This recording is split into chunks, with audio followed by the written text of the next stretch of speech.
さんこんにちは、青ゆいです。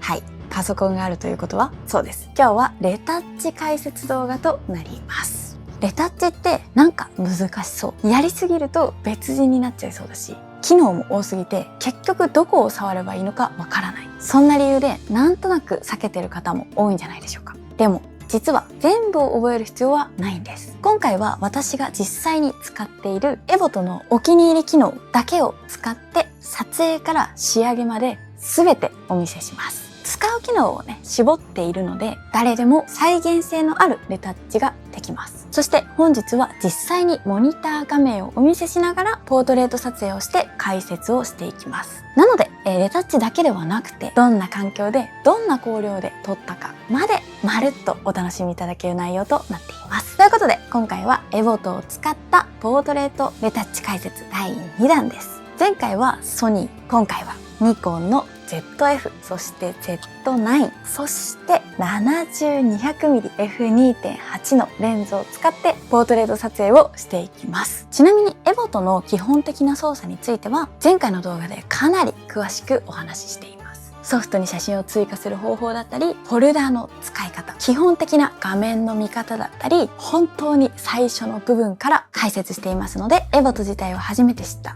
という方はぜひそちらも合わせてご覧ください。今回はその続編ということで実際の運用に近い形で進めていきます。前回から使っていて改めて感じたことがあります。それは全部の機能を使わなくてもいいということ。エボトって本当にたくさんの機能があってめちゃくちゃ充実してるんです。最初はね、こんなにあんのっていう風に思うと思うんですけど、実際ね、私自身が使う機能って結構限られてるんですよ。肌を少し整えたり、服のシワや毛玉を抑えたり、顔と背景を分けて調節したり、色味や雰囲気をワンタッチで整えたり、本当にね、そのくらいです。そしてね、今回はお気に入りという機能が追加されました。よく使う機能だけを登録できるので迷わなくなったんですね。つまり全部覚えなくても自分に必要なものだけを集めれば再現性のあるレタッチができる。それが今回一番お伝えしたいポイントです。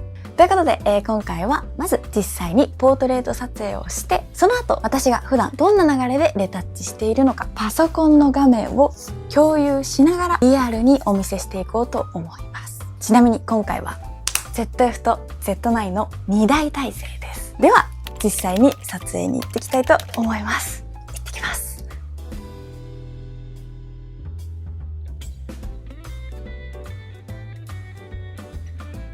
じゃあちょっと耳かけてる感じでいきますか。あ、そうそう、オッケーオッケーオッケー。いい感じ。かわいい。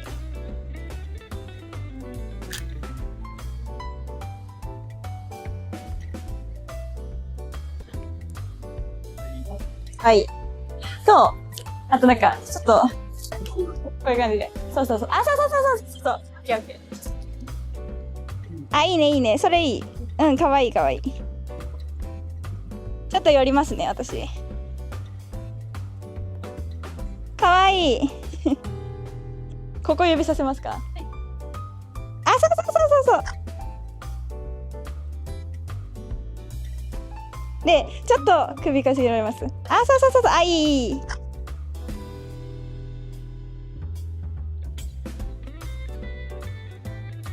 オッケーです。ありがとうございます。いい感じ。かわいい。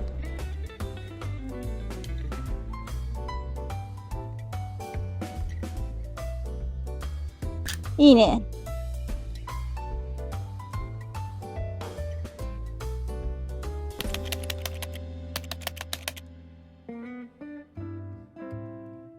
あ、いいね。かわいい。かっこかわいい。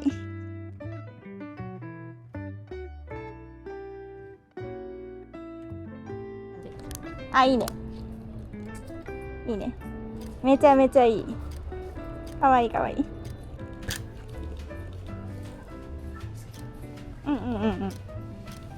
かわいい。そう。なんか、この光の感じが好きで。めっちゃ綺麗ですね。そう。お願いします。あ、かわいい。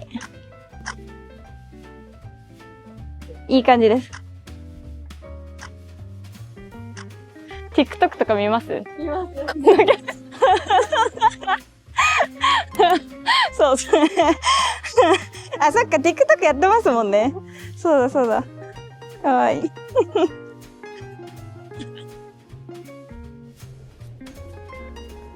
あ、それ好きかも。いいね。あ、いいんじゃない？すごくかわいい。いい感じ。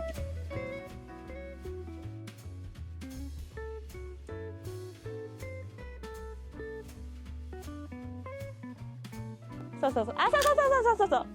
オッケーオッケ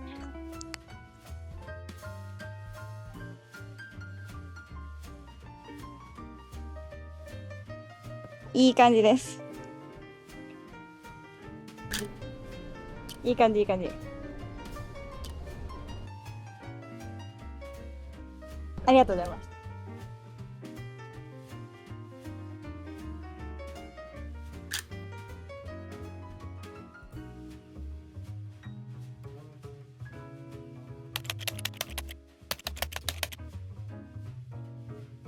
はい。では早速レタッチをしていきます。じゃあこのあたりね、そうだな、トリミングしていこうと思います。このままでもいいんですけど、左足のちょっと白い線が気になるので、そのあたりを削っていきます。そして、少しね、背景の横線に合わせながら横のラインと上のラインのあたりが平行になるように切り取ってあげるといいのかなと思ったりします。はい、このあたりで。いいですね。すごくスッキリとまとまりました。ではお次の写真もそうですね、このドアの蝶つがいのところっていうのが少し目立つので、この辺りを、トリミングしていきます。先ほどと同じく、上のね壁のラインに合わせて平行にする。そしてドアが目立たないようなラインを切り抜いていくっていう感じですかね。今ここの端がね切れるので主役が目立つかなと思います。はい、いいですね。いいと思います。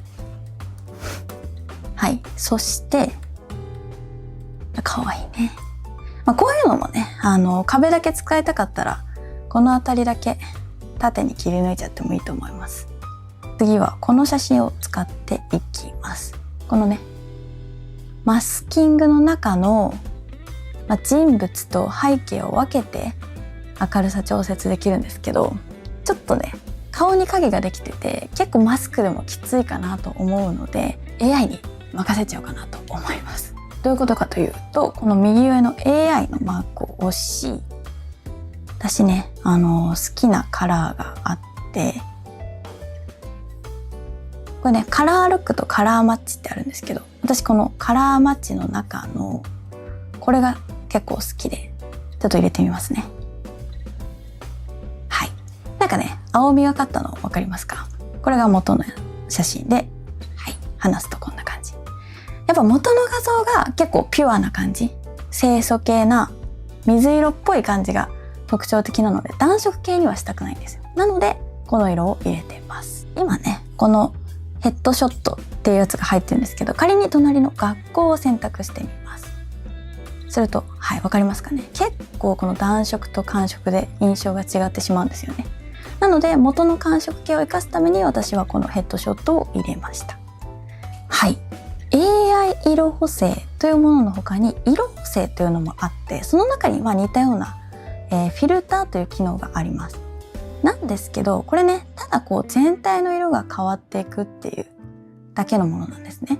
なんですけど、この AI 色補正を選んであげると、そうこのねバランス、顔を明るくしたりとか背景を抑え気味にしたりとかっていう、その全体のバランスまでうまく調節してくれるので、これ結構ねこちらのフィルターを使うよりも、そうそうこういう風に仕上げたかったんだよねっていう理想に近づきやすいのかなといった印象があります。じゃあ今回はねちょっとこのアーティスティック使ってみましょうか。これ濃すぎるなと思ったら調節することもね可能です。はい、じゃあこの辺りでいきましょうか。で、さっきの AI 色補正でうまくね背景と被写体のバランスを整えてもらったんですけど、もう少し若干ね顔明るくしたいっていう時はこのマスクを作成というところを押して、はい、明るくしたいところを選ぶ。でマスクを作成した後に、露出をね少し変えてあげて自然なあたりに調節してあげるといいのかなと思います。そうすることでね結構さっきよりもバランスが整ったかなと思います。で似たような写真を同じ場所同じ光量で撮った時にこの設定引き継ぎたいなってあるじゃないですか。そういった時は今の画像を選択してコマンド C で効果をコピーしましたと出てきたら、はい、選択してコマンド V。 そうすると同じ設定が反映されます。これめっちゃ楽ですよね。こういった同じシーンで撮った時に使える機能だと思います。はい。でトリミングって結構大事で、今みたいに整えるトリミングっていうのもあるんですけど、少し遊びのあるトリミングを今からしてみます。はい、このトリミングというところを押して、ちょっとねせっかくこのかっこいいポーズっていうのを活かしたいので、少しあえて斜めの構図をとってみたいと思います。どこまでやるかと言いますと、そうだな、この辺りでどうでしょうか。今ねどこを見ながら切り取ってるかと言いますと、この端っこを見ながらやっています。ぐーっとよいしょ、ここがベストだと思います。なんでかというとこんな感じでね、この白い壁の終着点が画像の左上に来ていて、こちらの白い壁の終着点が画像の右下に来てるんです。なのでねライトグリーンのレンガの壁がね平行に収まりきってるっていうね、こういった面白い画角を撮るっていうこともできますね。はい、こういったちょっと遊びを入れたトリミングっていうのもいいかなと思います。ではね今回ちょっとアップ目の写真を選んでみました。引きの写真だったら全然いいんですけど、アップとなるとね少し質感だったりっていうのを整えてあげるといいのかなと思います。例えばですけど、この補正の中の美肌を選択すると本当にいろいろあります。ただ私が使うのはですね限られていて、肌滑らかにするとかで、そうするとちょっとのっぺりしちゃうので、元のね立体感っていうのを戻すために少し立体感っていうのをプラスしてあげるといいのかなと思います。あといろいろ変えられるんですけど、今回ねこのね AI 肌色統一っていうのがあって、これね多分新しい機能だと思うんですけど、このスポイトを抽出していろんな肌の選択をしていくと肌の色っていうのを変えられるんですよ。一番明るいところを選んであげるといいのかな。この辺りかな。はい。こういった下のね肌色を選択っていうところで元からある色っていうのを使うのもいいんですけど、それってやっぱりどうしても後からのせた色じゃないですか。じゃなくて元のモデルさん本来の色っていうのを引き出すっていった意味でね、このスポイトってすごくいいなと思いますし、すごくね自然な仕上がりに仕上がるなといった印象があります。はい。このあたりもすごく可愛いですね。ちょっとね角度を変えるだけで本当に違った表情になるのが面白いですね。このあたりもそうだな。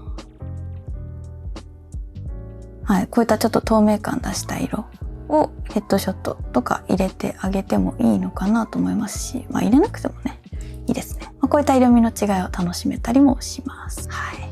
これねちょっともう先に編集済みなんですけど、元の画像こんな感じです。で編集後がこれ。はい。何をしたかと言いますと、私ねこのお気に入りに入れているんですけど、体型補正というものの中に身長というものがあります。これね何かと言いますと、このようにね全体的にスタイルのバランスを元のスタイルの良さに戻すという機能です。やっぱりねこの撮影結構ローアングルで撮ってたりするので、モデルさん本来の頭身のバランスっていうのがカメラの角度によって損なわれてしまったので、元の頭身のバランスに戻してあげるっていうところで、このね身長っていうところをいじってあげるといいのかなと思います。もちろんね足の長さ、太ももだったりふくらはぎだったりっていうのを個別に調節することもできるんですけど、全体のバランス整える時にはこの身長で一気にやっちゃうでもいいと思います。あ、この辺も好き。なんかすごくピュアな感じがあっていいですね。かわいい。そうそう。で、これね、せっかくいい写真なんですけど、やっぱり左端もったいない線が入ってるので、トリミングで整えましょうか。左の配管が映らないようにトリミングしてあげる。そうすると被写体が強調されて、この前ボケもね、強調される感じもいいですね。はい、かわいい。はい。これね、かなりバランス整ってると思うんですけど、左側のこのね、白い四角、これがね、すごく気になるので、修復ツールというところを押します。そしてこの今デフォルトで選択してあるお点修正ブラシというものを使って消しちゃいます。はい、こんな感じでね、気持ちいいね。はい。そしてグググとちょっとだけ気になるところがありまして、ほんと少しのことなんですけど、この辺りの服のシワとかが若干気になるので、これもね、服装調整というものを選択して、服のシワ消しというところを押すと、わかりますかね、ある状態、これがない状態、シワがねスッと消えてくれるのがわかるかと思います。はい。本当にね、ちょっと細かいことなんですけど、こういった細かいことの積み重ねっていうのが全体のクオリティを上げると私は思っています。はい。そしてこの写真ですね、ちょっとね、奥の人々っていうのが目立つので、 AI ラボの中の通行人を削除というボタンを押します。そうするとね、ちょっとチケット 0.3 倍減っちゃうんですけど、生成することができます。はい。このようにピカピカに消すことができます。はい。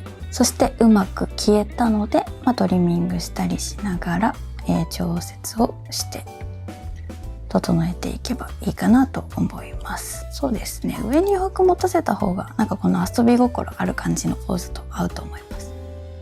はい、いいですね。投資のバランスとか元に戻してあげてもいいのかなと思ったりします。はい。でね、さっきの通行人消すやつ、チケット減っちゃうって言ったじゃないですか。毎回減るの嫌じゃないですか。っていうところで、今この下にね、黒い頭が見えてると思うんですけど、こういったね、小さい映り込みであれば、この修復ツールの中のこのね、お点修正ブラシで多分いけちゃうと思います。そうですね。はい、消えましたね。なのでこういったね、見極めっていうのをしながらうまく使っていくといいのかなというふうにも思ったりします。でね、また他の人が映っています。でね、もう一個チケットを消費しない方法、それはね、もうね、トリミングですここのオリジナル画像の下2対3を選んで縦に抜いちゃう。はい。もうね、通行人とか気にならないですから、縦で抜いちゃうっていう裏技もあると思います。はい。かわいいね。で、はい、こういうドアップの写真も結構好きですね。ただこれ結構ね、元の画像こんな感じで暗いんですよ。で、暗い場所で撮った時って少しやっぱりメイクの主張っていうのが落ちてしまうので、そういった時はですね、メイクを元に戻してあげるっていうこともできます。例えばリップとかですかね、追加してあげたりとか、そのね、せっかくね、モデルさんの良さっていうのが引き出されなくてはもったいないので、こういった光量の調整が難しいシーンでいじってあげるのもいいのかなというふうに思います。はい。で、似たような場所で撮ったので、編集を引き継いでコピーして、そして貼り付けると同じ設定を引き継ぐことができます。はい。ちなみになんですけど、今ね、なんで首の長さ変わってんだって思った方いますか？このね、体型補正の中の首の長さっていうのが調節できるんですね。モデルさんすごく美しくて綺麗な首なんですけど、私のね、撮る角度によってちょっとバランスっていうのが崩れてしまう時があるので、こういったね、首の長さ調節してあげるとすっきりとね、元の美しさっていうところに戻すことができたりもしますこれ可愛くて好きはい、めちゃめちゃもう完璧ですね。完璧なんですけど、ちょっとね、背中のあたりのこのね、はい、毛玉っていうのがもったいないなと思うので、修復ツールの中のお点ブラシ、ちょっと小さめというか毛玉と同じくらいの大きさに合わせてあげると、ほい、よいしょ、はいと、あっという間に毛玉が消えましたということで修復ツール結構使えますね。かわいいこういうね表情かわいいですね。とかね、これもね修復ツールだとね限界があると思うので、その隣の AI ラボを押して通行人を削除を押します。そうするとこのように選択されるのでチケットが 0.3 枚減ってしまうんですけども、消してもらいましょう。はい、こんな感じでね、綺麗に消えてくれました。しかもねこれ面白いのが、消した後の仕上がりどっちがいいですかって選べるんですよ。これいいね。あら、かわいい。この覗き込む感じ好き。はい、ということで、他のファイルを選びたいときにはこのライブラリーの中の違うファイルを選択します。これね、すべて Z9 の写真になります。結構ね、9ね、あんまり補正するとこなくてそうだな、全部綺麗なんだよな。ピュアカラーがすごいかわいい。この風が吹いてる感じとかめっちゃ好きだ。はい、そうだな。この辺りとかも光の感じ好きですね。ただ少しちょっと調節するのであれば、そうだな、顔だけじゃなくて美肌の一つ上の肌補正を押してあげると、体の方もね少し整えたりっていうところができたりもします。どうしてもね日陰になると肌の細部まで目立ってしまうっていうところがあるので、こういったところで整えるっていうのも一つ手かなと思いますが、これめっちゃ可愛いなマスクで少し、人物にして可愛いちょっとこの透明感いいのでさらに透明度を増すような、そんな補正を露出だったりとか、あと明度っていうところで整えたら良くないですか。で、そうすると白くなっちゃって唇の色まで落ちてしまうので、そういった時にメイクですね。このメイクの中のリップというものを選択して少し整えてあげるというより、元の色に戻してあげるっていう感覚に近いかなと思います。はい、こんな感じで。ということで決まったらコマンド C で効果をコピーして、この2枚もね同じ編集にしちゃいましょう。ということでコマンド V でペーストし、はい、編集を引き継ぎました。あら、かわいい最高ですね。はいはい、このね、ここがボケてるのがいいんですよ、人差し指がね。ただやっぱり顔のあたりちょっと暗くなってもったいないので、人物だけ一回マスキングして明るくします。いいね。で、肌、今ね結構ドアップなので美肌補正を入れてもいいのかなと思ったりします。で、輪郭も少し強調してあげると、潤い美肌っていうのもいいですね。で、マスキングでちょっと背景まで明るくしましょうか。少し乖離してる感じがあるので整いましたね。いいですね。じゃあこれをコピーして、こちらにも貼り付けたいと思います。かわいい。はいはい、ということで今回はエボトを使って撮影からレタッチまでまるっとご紹介しました。レタッチというと何かを大きく変える大変な作業だと思われることもあるんですけど、私はねどちらかというと整える作業だと思っています。モデルさんの良さを消してしまうのではなくて、もともと持っている魅力を写真の中でも自然に伝えられるようにする、そんなイメージです。そして今回お伝えしたかったのは、全部の機能を使わなくてもいいということ。使う機能を絞って自分なりのお気に入りを作ってしまえば、レタッチは思っているよりもシンプルになると思います。そう、私のレタッチってね、ほんと整えるだけなのでとてもシンプルです。ただレタッチってとっても大事ですよね。はい、では本日の動画はこの辺りで終了となります。最後まで動画をご覧いただきありがとうございます。チャンネル登録お願いします。ではまた次の動画でお会いしましょう。